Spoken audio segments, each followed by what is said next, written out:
and welcome to Expulsion at 50, a podcast series created to commemorate the 50-year anniversary of the expulsion of Asians from Uganda. My name is Dola Vasani. Over the past 12 months, I have spoken to different contributors around the world. I've been totally overwhelmed by the generosity of the interviewees and the richness of content that has been shared.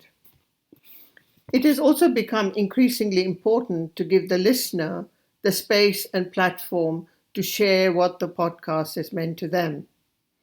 Because without the listener, there is no podcast. So it is in that spirit I invited Sudeshan Reddy, a South African Indian and a member of my chosen family, to share his thoughts, perspectives, and suggestions with us. Down Paradise Road, this way please, I'll carry your load. To put it very simply, Uganda has, for some perhaps more conservative elements in our community, been a cautionary tale of what could happen, of the position of Indians in Africa. Even though, as many of us who consider ourselves progressive have argued, the East African Indian community is very, very different to the South African Indian community. And it's dangerous to tar everybody with the same brush and assume the histories are the same, because the histories and the present are totally different. But having said that, there is still a sense of fear. And growing up in this country, born pre-apartheid in the 70s, and growing up in the 80s and 90s, there are certain events that shaped the South African Indian experience in this country, negative events. One was the 1949 riots in Durban. Two was the 1985 Inanda riots, also north of Durban. And the third, lingering in the background, was Uganda in 1972. Because what it said was that you may think you belong here, but actually Uganda proves you don't. But an intellectual response was that, unlike in Uganda, where there was still the likelihood of the possibility of Britain taking you in, or you being part of a Commonwealth or holding a British passport, there was nothing like that here. And unlike the East African community, the community here were completely cut off from India as the first country to apply sanctions in 1947. No air links, no diplomatic links, limited visitation rights, few family connections outside of a small section of the community. Come with me down Paradise Road. In a sense, you could argue our situation is very different. And others would argue that it made you more vulnerable because there was no alternative. Ugandan Indians had places to go to, even under terribly difficult circumstances. South African Indians didn't. This was just the thoughts that went through people's minds. I can speculate to an extent because I was born 3 years after the expulsion. So I'm speaking about what I've grown up listening to over the years. And Idi Amin was certainly a figure of huge hostility and dread in the community here among South African Indians, as embodying the worst of a chauvinistic and dangerous African nationalism. The counter view was that South Africa's liberation struggle was very different, which Indians were actively involved in. We had a South African nationalism, which was different to an exclusionary one, that the community here identified largely with the masses in this country, and that it's inconceivable that anything like Uganda could happen. I think conservative elements will always have a phobia about these issues, no matter what happens.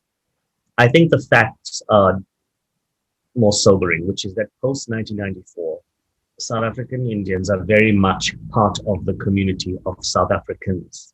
With a population of over 1 million, it's far larger than any community in East Africa. It's also now third or fourth generation, fifth generation in some cases. It's deeply entrenched. And while there are sometimes feelings that there's a sense of hostility on both sides, The thought of a mass expulsion, I think, 50 years later, is highly unlikely. I think even the biggest conspiracy theorists would perhaps say that's a little far-fetched in this context. We know the majority of Indians were brought to South Africa by the British as indentured labourers from 1860 onwards. So, what was their legal status? Well, until the 1940s, from what I've understood in my honours thesis, which I wrote a little about this, South African Indians were not considered South African citizens. They were there temporarily, even though they'd at that point been in the country for 80 years, and that they were all eventually going to go back and were encouraged to go back. But until the 40s, you were very much a foreigner. But since then, I think there is a sense that this is our country and that you can hold multiple identities. And that, I think, has been fostered post-1994 as well. And I think as the country has opened up to India and we've all had the opportunity to visit, if anything, and I think I would say 90% of South African Indians will tell you they've come back much more aware of their national identity as opposed to their cultural identity than ever before. We're also living in a world where you don't have to be just one. You can belong to different groups, where that notion of a globalized world is a reality.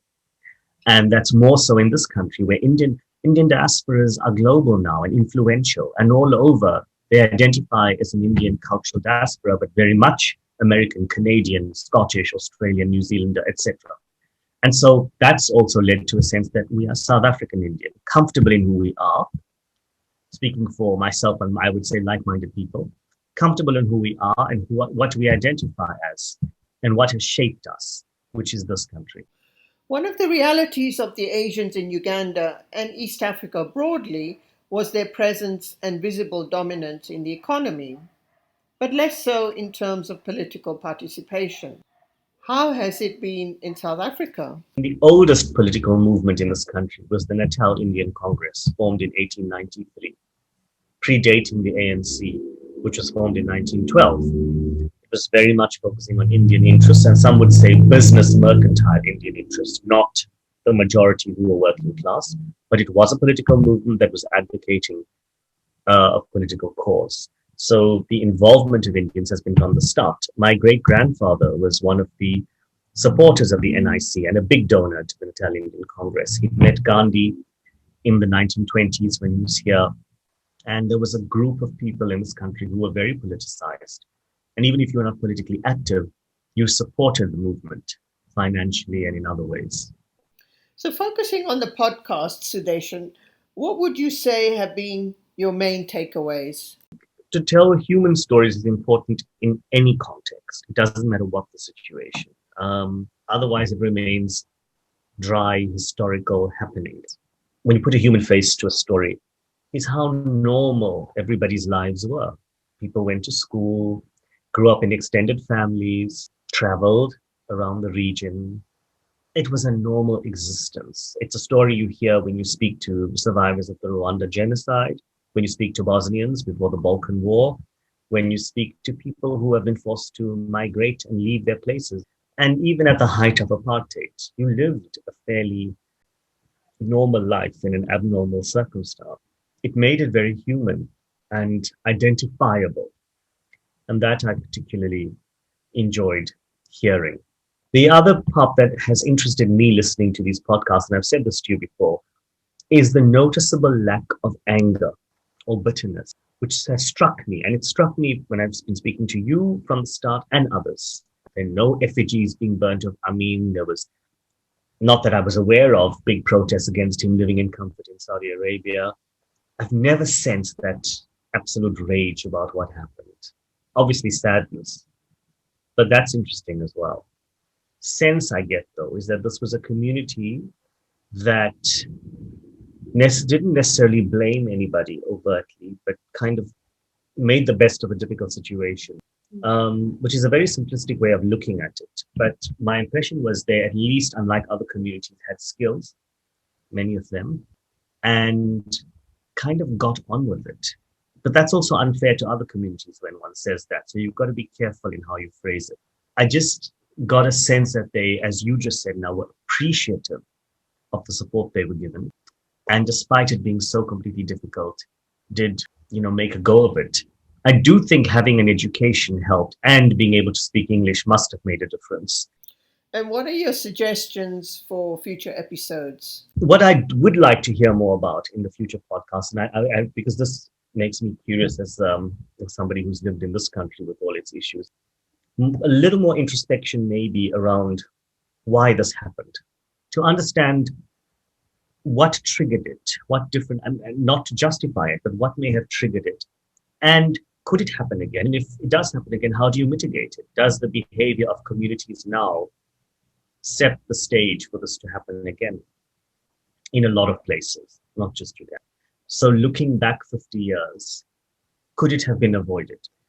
Some could say those arguments are not helpful now. I disagree. I think it would be very good to have a frank assessment of, could we have prevented it? And maybe we couldn't, because we were dealing with somebody who was obviously mentally unstable. But for Amin to do what he did, a whole system functions. And that's what we forget when we personify evil or incompetence, whether it's Jacob Zuma or Donald Trump. It's all personified as one person, and that's so convenient. Just one person did it and changed our lives, but a system did it, and enablers did it, and enforcers did it.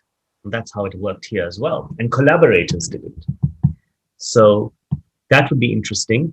What I also find interesting is the silence of so many. I mean, on India's diplomatic stance over that period. It's very hard to get it. I mean, I know India was active in the non-aligned movement. Under Indira Gandhi, there was a very Africanist tilt. But these were an ethnically Indian population that was being expelled. And it's interesting. I couldn't find much on it. Down Paradise Lane, away from heartache, without any pain. If you are a listener of my podcast and would like to share your perspectives, please get in touch. The email address is expulsion50@gmail.com or on Twitter @expulsion50. Thank you for listening and stay safe.